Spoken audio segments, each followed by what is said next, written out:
What's up with brother Alden? Alden. Haven't heard from him? I've been hearing him on all the shows. I don't know why he's not calling this show. I don't know either.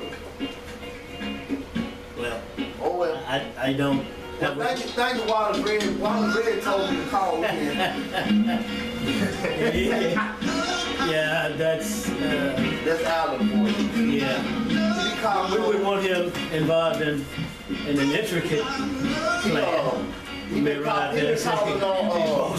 You got a plan. He been calling on KQPN on James Bernard and Wallace Murphy show. One. No show. He been calling on the other show. What Murphy? Tawana Murphy. Okay. Is she also associated with Nine Name? I don't think so. Okay. I don't believe so. Okay. You ready? Yes.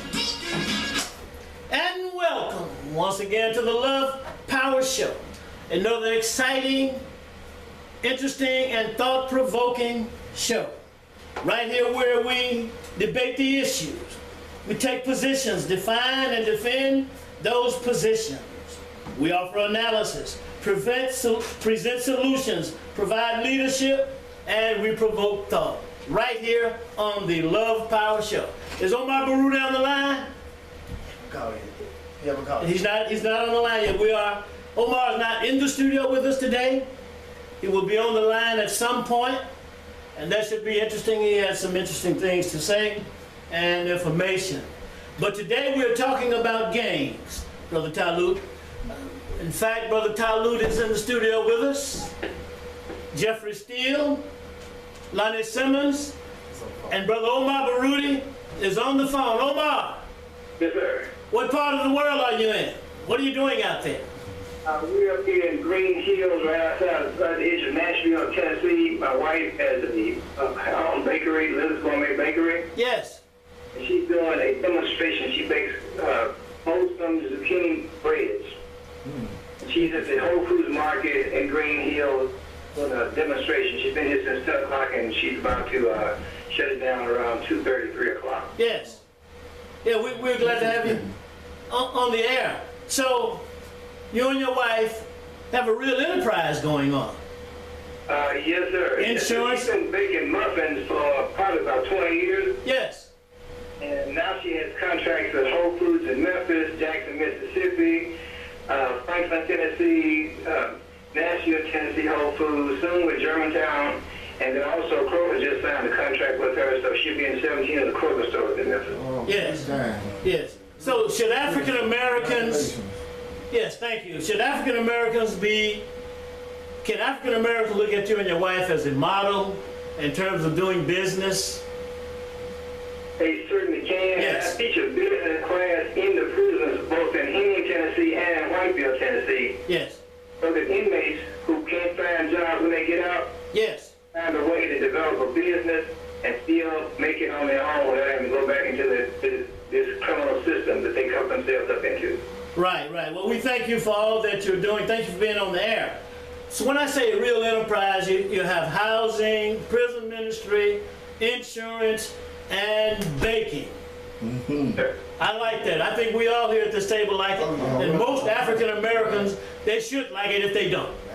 Absolutely. So, Omar, as you know, we're talking about gangs today, right? Yes, sir. And something also that we've talked about here, is it safe to say gangs were prevalent in this country going back to the early 1700s, and they were known as coppers or patty rollers, and these gangs were attacking African Americans even back then? And are they still prevalent in American society today? You know, the European gangs go back to 1492 when Columbus so-called discovered America. That's right. That was the early gangs. And Okay. they had gangs before that when they were killing each other in England. Right. But it was gangs that set this country up and slaughtered the Indians, raped and robbed and brutalized the Indians and took the land from them. These are gangs that did that. Uh-huh. So-called gangs, and I say so-called because they pretended to be lovers of Christ and they pretended to be Christians under the flag of Christ. But they came in, they raped, robbed, and murdered the Native Americans in this country, and we call them patriots. God called them gangs. Okay, now you said something, I have a question, and I've got to go to this one right quick, Omar, and that is, we talked earlier about, we can't call his name now, the guy who was on trial in Cleveland, shot the final 16 shots, jumped on the hood and pumped 16 shots and killed an African American woman and man. While he was on trial, since you spoke those words, I noticed he did some kind of Catholic sign or some kind of cross across his chest, even pretended to put on a cry. Was that a fake cry? And that is relevant to something that you've just said. Is this the epitome of hypocrisy, Omar? You know, only under the Christian flag can white people pretend to be Christians and then kill everybody in sight. The answer to everything is to kill it, just like savages, they kill it. But that guy's name was Michael Brelow. Okay. And I look back at my notes on Michael Brelow. Actually, those two people that got killed, Timothy Russell received 23 shots unarmed. The accomplice, Mr. Williams, who was passing in the car with him, got 24 shots. They got shot as many times as Bonnie and Clyde were obvious criminals, known criminals. These people hadn't done anything. But this man named Michael Brelow, he fired 49 rounds altogether. But the last one, he thought he got on top of the people's hood of the car and then shot into the windshield after he had already been shot all the time that he'd been shot. And when you look at that situation, over 50 police cars chasing after one car that had a backfire. It was a backfire. He had a gun. Right. It was not a gun. You know, he wasn't satisfied until he got out there and did his cowboy thing. Yes. There was an incident at Jackson and Watkins right here in Memphis not long ago where a cop jumped on the hood of the car with an African American young man in it and did the same thing. I think that was 9 shots. But let's go down to Lonnie. Lonnie, would you read? We have 2 dictionaries here, Omar. Would you read what it says here about the definition of gangs? And then we'll go to Jeffrey. You read your definition. And Talu, will you expound after that? Sure. Okay. Okay, I will be reading out of the American Heritage Dictionary. Okay, it says 1, a group of people who associate regularly on a social basis. 2, a group of criminals or hoodlums who band together for mutual protection and profit. 3, a group of adolescents who band together, especially a group characterized by delinquency. And 4, a group of laborers organized together on one job or under one foreman. Okay, is that it? Okay, we have a few more. A set, especially of matched twos or a pack of wolves or wild dogs. Okay. It's considered a gang. Okay, thank you, Lonnie. Jeffrey, you're reading from? And in this dictionary, we're reading from just a Webster's New Basic Dictionary. Okay. The first definition is a group of criminals or hoodlums. 2, a group of youths who band together for social and often criminal purposes. 3, a group of persons who work together or socialize regularly. 4, a set as of matched tools, and then the verb to group together in or as a gang. Okay. All right, thank you, Jeffrey. Flo Talu, go ahead. Yeah, well, I think the first dictionary was copyrighted in 1985, which would probably include the definition of adolescents getting together to be a gang. Okay, I don't know when the second book was copyrighted, but the thing is, definitions change according to what Black Americans do. Okay, throughout the dictionary. Okay, now, to criminalize Black youth has been a process that's been going on for several decades now. Okay, we first addressed the gang issue and defined the gang issue back in the early 80s. Okay, it's the definitions start rolling out of what makes a gang and what makes an individual youth a gang.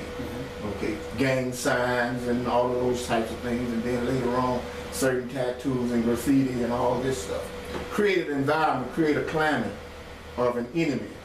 And now that enemy has grown to the point whereby it's a deadly enemy, and we have the population or the people have very little sensitivity toward what happened to someone if they are identified as a gang member. So that cop could sit down on that hood and shoot an additional 45 times out of several hundred rounds. And typically they would address this in other forms as a gang member, and we all would fall asleep. Okay? But the war is against black Americans, more specifically black youth. The youth of any group of people, any across the world, is the future. Yes. That's the future. They're killing our future off. Okay, we're dying through attrition. They are, as in white supremacists. White supremacists, yeah, absolutely. Slash police. Killer cops. Killer cops, okay. Killer cops. Okay. These are killer cops, and the FBI has defined them as part of the gang that's historically known as Ku Klux Klans. The FBI identified an infiltration of police departments across the United States by the Ku Klux Klan, now killer cops. So they already know they're there. They already know that we Klansmen are killing black people, abusing black people, and brutally beating black people simply because they're racist, they're haters, they're bigots, and they're killers. All right, Brother Talib, thank you. Omar, to expand, are you still with us, Omar? Yes, I'm right here. Okay, to expand a little bit on this question, who are members of gangs? The members of gangs, and from what I have been able to research, are those white individuals who call themselves conservatives. And primarily they're from the mindset of the white supremacy, which is what most conservatives are. Okay. And they're trying to conserve what they stole from innocent people all over the earth, not just in America, black America, but all over the earth. Okay. Those are the laws that I would put in that category. Okay. Has the Children call themselves in gangs, but they are just child's play compared to what the real gangs are doing. Absolutely. I understand.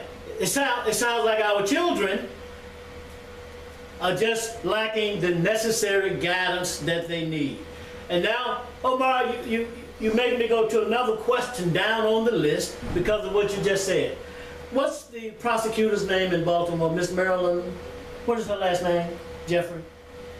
Miss Marilyn, what's her last name? Mosby. Miss Marilyn Mosby, Omar said, they are not thugs. They are our children, and they need us, and we need to get out there and talk to them. Now, contrasting that to the white media, has the white media, Omar, been allowed to, by African Americans, to paint a picture and turn African Americans, which Talib just pointed out, against our youth? Can you talk about that a little bit, Omar? The white media is actually a tool of white supremacy. Absolutely. What they have to do is they have to demonize our children, so then they can criminalize them and justify the homicide of them. That's why when they had Tamir Rice, now Tamir Rice, a 12-year-old with a 12-gun killed by the Cleveland Police Department. They went back to look at his school records, see if he was suspended from school, did a juvenile court history on him. They couldn't find anything. They were going to charge him with frightening the police officer if he had lived, but then he died, they closed the case on him. But they were going to charge him with something. Yes. Because they were trying to justify murdering the child. Same thing with Trayvon Martin. They went back to his school and they're trying to find some reason to justify the murder of Trayvon. First they have to demonize him so they can criminalize him and then they can homicide him. Okay. That's what the white media does. Okay. Lonnie, you go ahead, Lonnie. You want to say something? I wanted to add to that point, Brother Omar. Like he said, the media used that wordplay, which goes back to what we were speaking on last week in the language, look how they label what happened in Texas. They labeled, if you go back and look at the headlines, it was Waco, Texas brawl. Yes. And if you look up the definition of brawl, which I have it here, Go ahead. a noisy quarrel or fight, or a loud fight. And it was 9 people that was killed. Murdered. Murdered. Yes. Over 18 stab victims or whatever. Dozens. Dozens. Yeah, dozens of other injuries. But look at the wordplay. They use brawl. They use something that they're insinuating it wasn't that bad. And when it comes to us, look how they use that wordplay. And like the brother Now, said, who's us? Who's us? Brothers of African-American- African-American descent. Okay, go ahead. And look how they use that wordplay towards us as African of descent. Okay. And that media can then, use the wordplay, and the victim is no longer a victim. And so that's what we have to be conscious of is the wordplay in the media. So I just wanted You to said, say that. yeah, that sounds like a partial solution to me. African Americans have to be conscious Yes. of word play. And Yes, we've sir. said often on the show that words mean things and that words are important. And as a solution going forward, this is something that we'll be engaging in, is words, wordplay, and the uses of words and phrases, and what we will be doing. Jeffrey, since we got to Waco, Texas, contrast and compare, if you will, what happened in Waco, Texas, in terms of what happens to young African American men, and say something about why African Americans have allowed this media play to go on. This is a double question. All right. Well, let me start with the first part. I just want to give exactly what you asked for, just an example. Go ahead.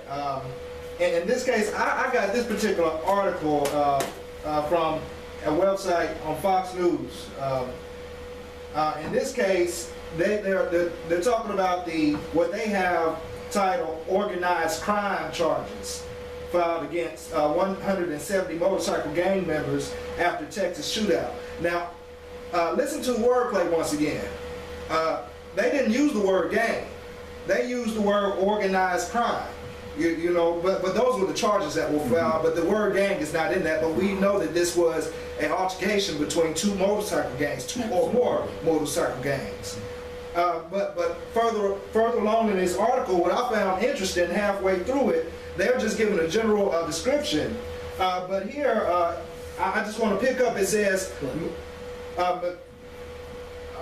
McClellan, I think that's how you say that, McLennan County Sheriff Parnell McNamara, whose office is involved in the investigation, said the 9 dead were members of the Bandidos and the Cossacks. However, Waco Police Sergeant W. Patrick Swanton has repeatedly declined to identify which gang members were involved in a fight that began with punches, then grew to include chains, knives, and then guns. Listen to this next quote. I am not about to give the gangs the respect of mentioning their names, I saw that. Swanson said. Now, in this case, the police sergeant Patrick Swanson says he's not about to give their names. In comparison, I know that every time we watch the news now, when it deals with suspects, even suspects in the African American community, they're not only quick to give you their name, but if they have a photo in their database, they're going to put their face on television for you to see them. This is just something that they do to demonize us, and they don't use that same tactic against Europeans. I've noticed that. Okay. But the second part of the question again. Why have African Americans allowed this media onslaught to take place against African Americans? You will notice that I'm being specific in terms of who I'm identifying.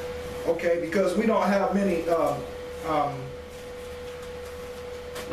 We don't have media channels like the Love Power Show where we can get on and talk from our own perspective and say the things that we need to say. A lot of times the dominant opinion of the masses is because they've overflooded our radio waves and our televisions and our newspapers and magazines with their perspective, with their the perspective of the mass European class here. So we need to